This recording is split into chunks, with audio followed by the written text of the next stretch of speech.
People are away, school's out, and that's when you hold these incredible primaries. But also, we're still talking about this crime situation in Chicago and the refusal by Governor Pritzker for any help to stop the carnage of people, specifically on the South Side. Joining us right now, an interesting person to talk about this with, Jineea Butler, former congressional candidate, urban expert now. And Jineea, I mean, I'm sorry.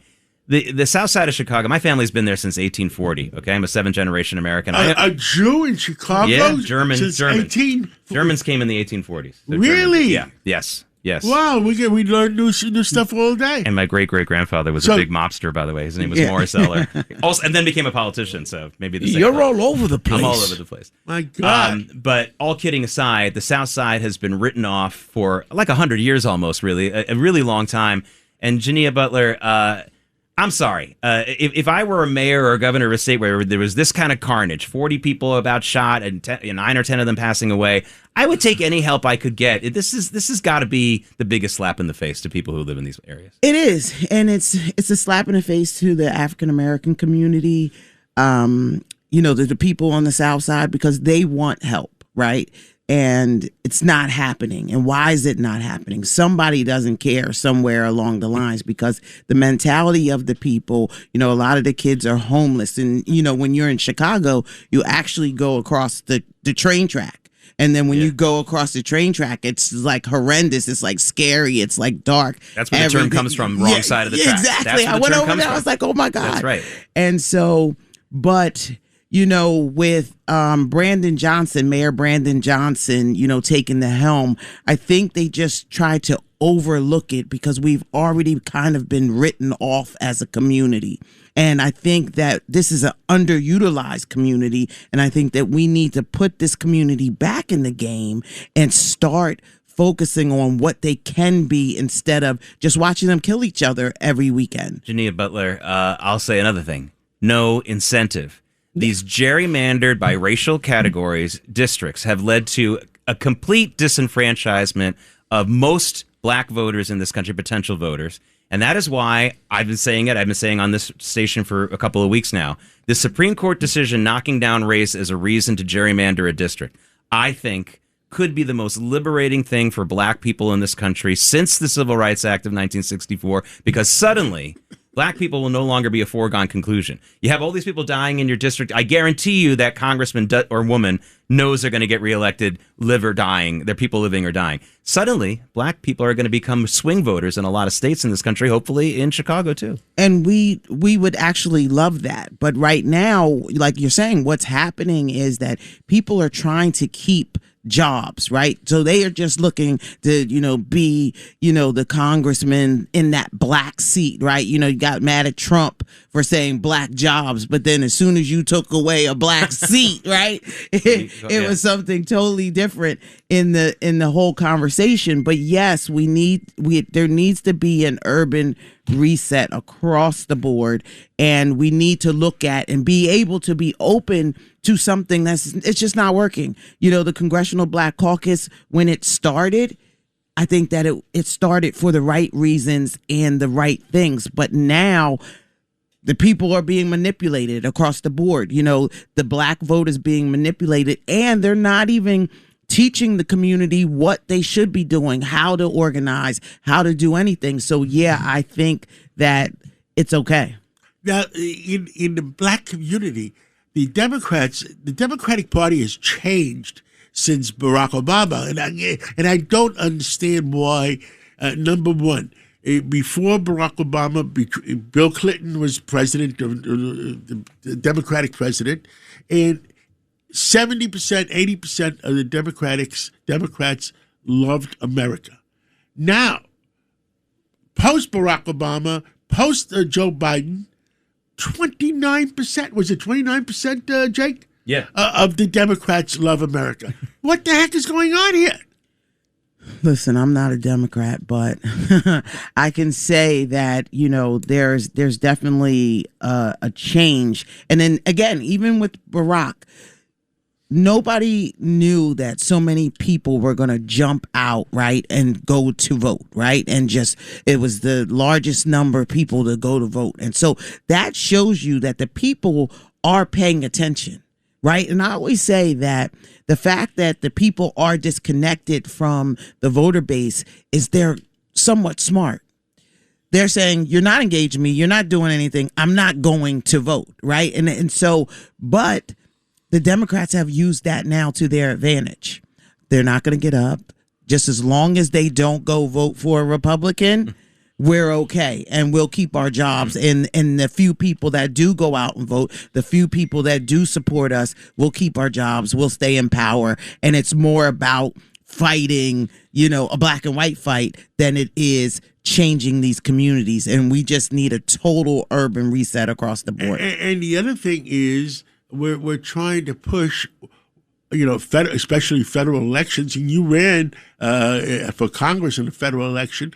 One American, one vote versus no illegals. We don't want to no illegal voting and no massive mail-in balloting. Please.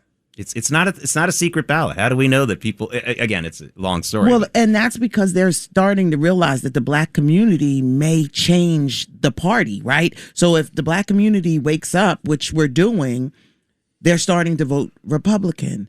And now who's going to vote Democrat, right? Because if the black community comes out of the Democratic Party will never win again. You mentioned the Congressional Black Caucus, and I had experience. I interned for 3 years for Congressman Floyd Flake, the former congressman in the Jamaica area, Reverend, who went back to full-time running that church. I can tell you the only issues we were pounding were economic. Mm-hmm. And if you go to Jamaica today and you see all these nice stores now and the building up, thank Floyd Flake, because he was what was the committee he wanted to be on? He wanted to be on the banking committee. Right. And he got pretty high up in the banking committee in his few terms in Congress. And then Gregory Meeks is kind of basically, in his chosen successor all these years he's been there.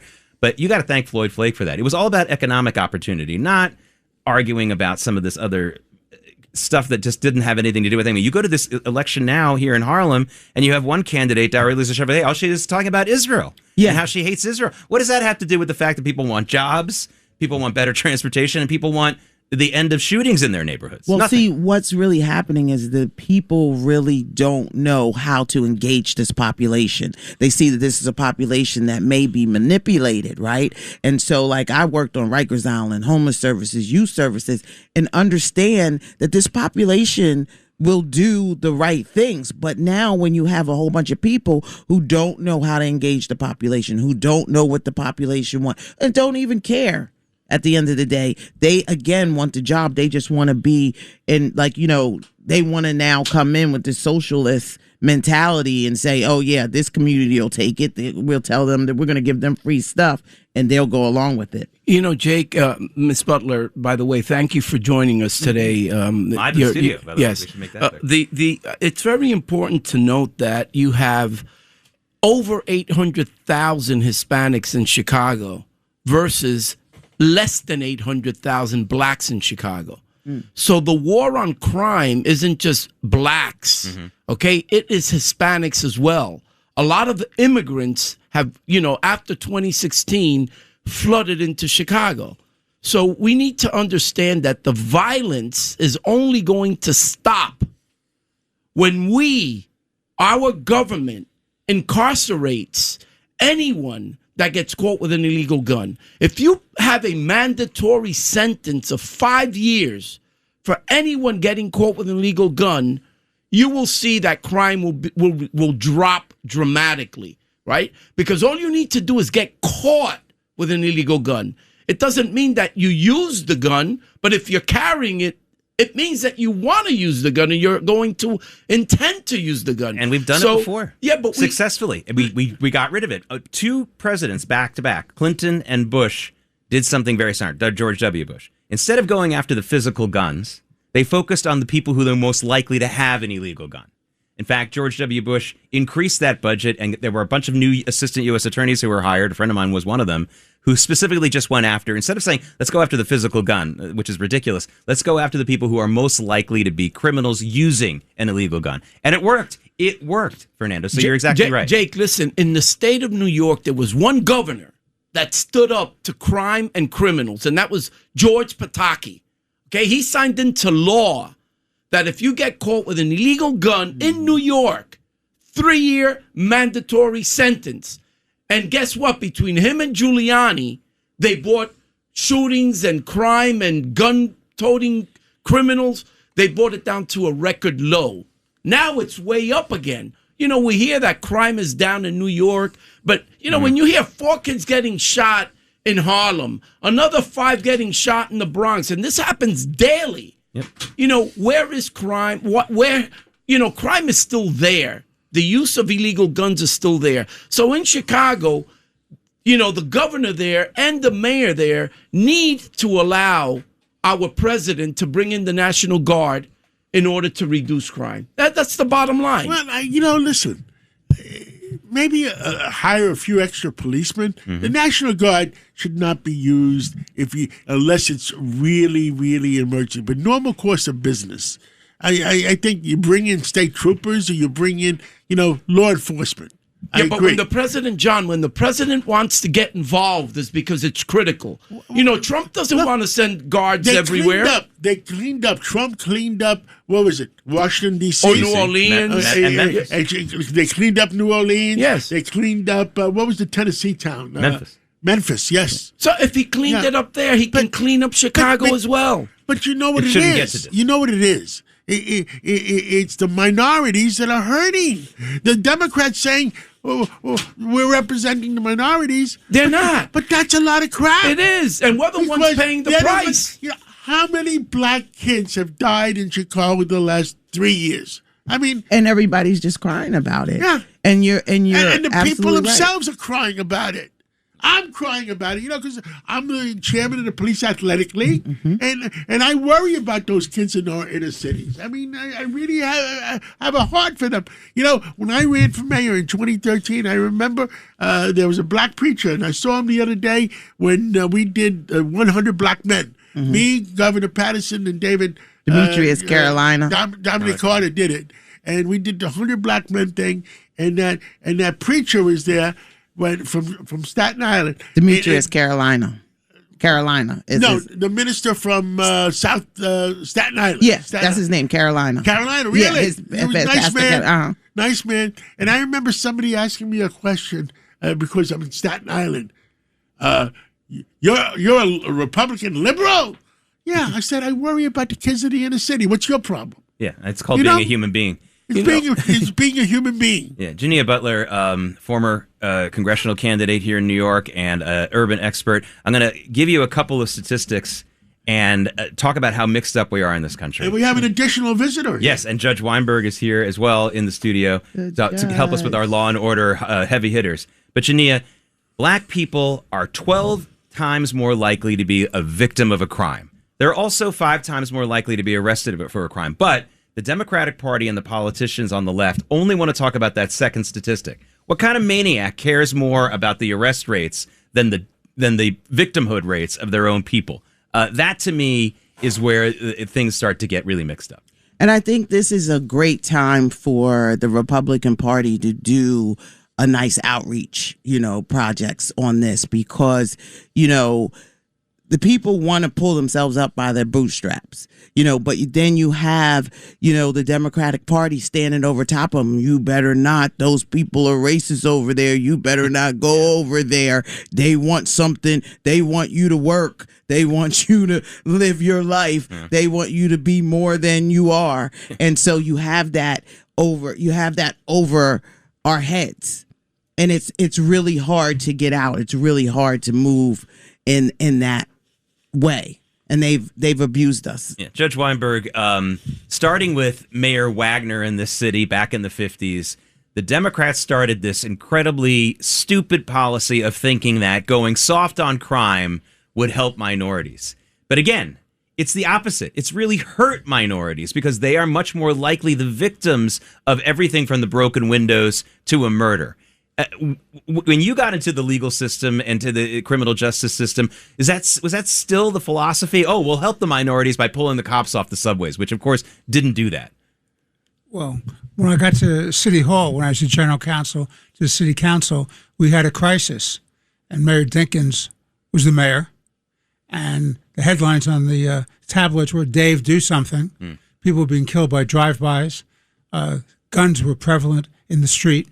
So Speaker Vallone created something called Safe Street, Safe City, which got more cops on the street, more social workers, more drug counselors, more court officers, more DAs, more legal aid lawyers, more clerks.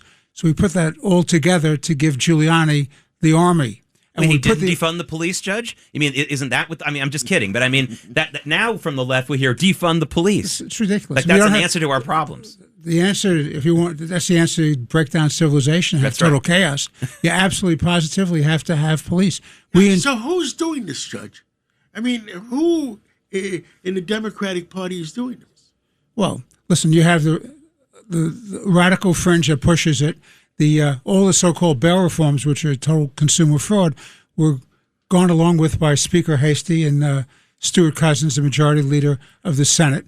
And that caused a great handicap to law enforcement. De Blasio, on the stop and frisk, De Blasio had a situation where he could appeal and have reversed a very bad decision by the U.S. District Court judge.